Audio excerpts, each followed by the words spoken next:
Franny K. Stein, Mad Scientist, Book 10, Mood Science, Chapter 9, Keeping Your Feelings to Yourself.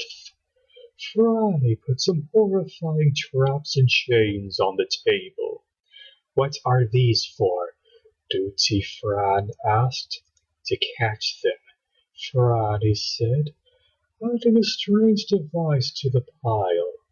This is a paralyzing ray. After I blast them, we can stick them in this bag.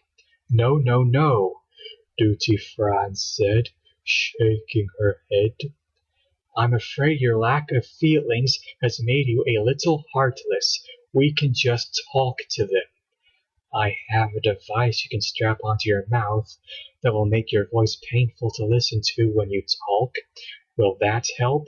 Franny asked. Maybe some other time, Duty Fran said. For now, we'll just talk regularly. As they headed outside, they passed toads hopping around in the kitchen.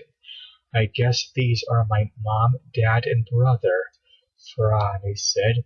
I'll bet that's why nobody stopped me from watching TV all week. What? Duty Fran cried. Your mom, dad, and brother? That's terrible. I'll have to take your word for that, Franny said, because I'm really not feeling it. We have to hurry, Duty Fran said, pulling Franny along by the wrist. They soon found angry Fran out behind the garage, breaking bottles.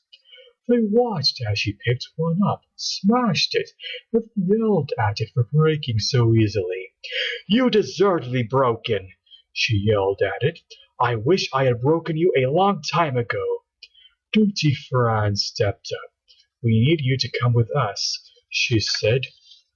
Forget it. I like being out here on my own, expressing my feelings. I only have the one, but I like to express it. Okay, Duty Fran said. We wouldn't want to make you mad. And they started to walk away. Wait, I don't mind being mad, angry Fran growled. Yes, of course, but this is the type of thing that will really make you lose it. I'm all about losing it, angry Fran said. You wouldn't believe the things I can lose it over. One time I couldn't find my gum, and I went nuts over gum. Fine, Duty Fran said. Follow us. The next feeling might be harder to find, Duty Fran whispered to Franny. They won't all be as loud as Bottle Smasher here. Do we really have to do this? Franny groaned. When you think about it, not doing things is so much easier, and it's faster too. We must do what we must do, Duty Fran said. Soon they found Sad Fran in the yard behind some bushes. She was blowing bubbles and crying when they popped. I never really got to know that bubble, she sobbed. It was over so quick. Did you see some puppy toys out here? Duty Fran asked her. Puppy toys? No. Why? We have a bunch of tiny chubby puppies that have lost their favorite toys, Franny said, immediately understanding what Duty Fran was planning. They must be miserable, Sad Fran said hopefully. Might be the saddest thing I ever saw, Duty Fran said, and they're pretty chubby. Well, we'll see you later. They began to walk away when Sad Fran trotted up next to them. Could I see the puppies? She asked. They're too sad, Franny said, and chubby, Duty Fran added. Well, actually, Sad Fran began, I really feel my best when I feel my worst. If you must, Duty Fran said, but you'll probably cry your eyes out. I can't wait, Sad Fran said, as she clapped her hands and bounced along behind them. These two were easy, Duty Fran whispered to Franny, but I have no idea how we're going to get Silly Fran to come along. This could take some time. I think I know, Franny said. I found Silly Fran under a tree by the side of the house. What are you doing? Duty Fran asked her. I'm digging a hole, Silly Fran said. What for? Franny asked. Holes are good for keeping stuff in, Silly Fran said. Like what? They asked her. Well, for starters, I'm going to need a place to put all this dirt I dug up, Silly Fran said, and I think it's going to fit perfectly in there. Franny handed her a donut. I need you to put this on your head, Franny said. Stick out your tongue and follow us, but walk backward. That makes total sense to me, Silly Fran said, and off they went. How did you know what to do? Duty Fran asked her. I just used the only thing that made sense, Franny whispered. Nonsense. I'm glad to see that you're feeling ready to get to work on this, Duty Fran said. I don't really feel anything at all, Franny said. I just want to be done so I can go lie down and become a toad. Duty Fran scowled.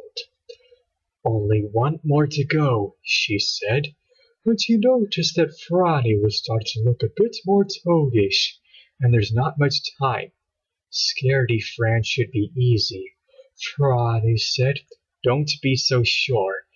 Fear is often the hardest feeling to overcome, Duty Fran said. Chapter 10. Nothing to fear but fear itself, which, let's be real, is pretty scary. They looked everywhere for Scaredy Fran and couldn't find her. She's hiding, Duty Fran said, and we're running out of time. Can that dog of yours sniff her out? Dogs can smell fear. He seems to be mostly toad now, Franny said, and you know he was never really all dog to begin with. He's part lab, part poodle, part chihuahua, part— Yes, a weaselly thing, Angry Fran interrupted. We've heard this a jillion times. So what do you suggest we do? Duty Fran asked. I've given that a lot of thought, Franny said. I think the best thing we could do is just give up. I mean, maybe it will be okay to be a toad. Duty Fran gasped.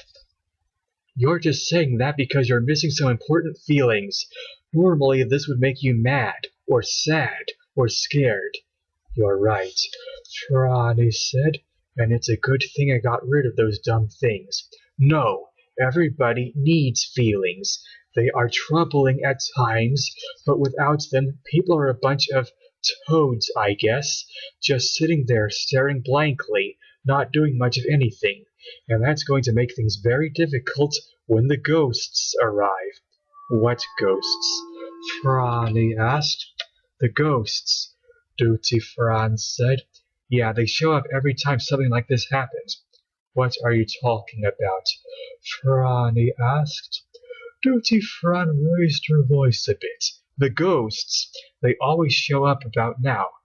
Franny scoffed. I'm not afraid of ghosts, you know. I mean, I was when I was little, but not anymore. That's because you don't have a sense of fear, but I know somebody who does.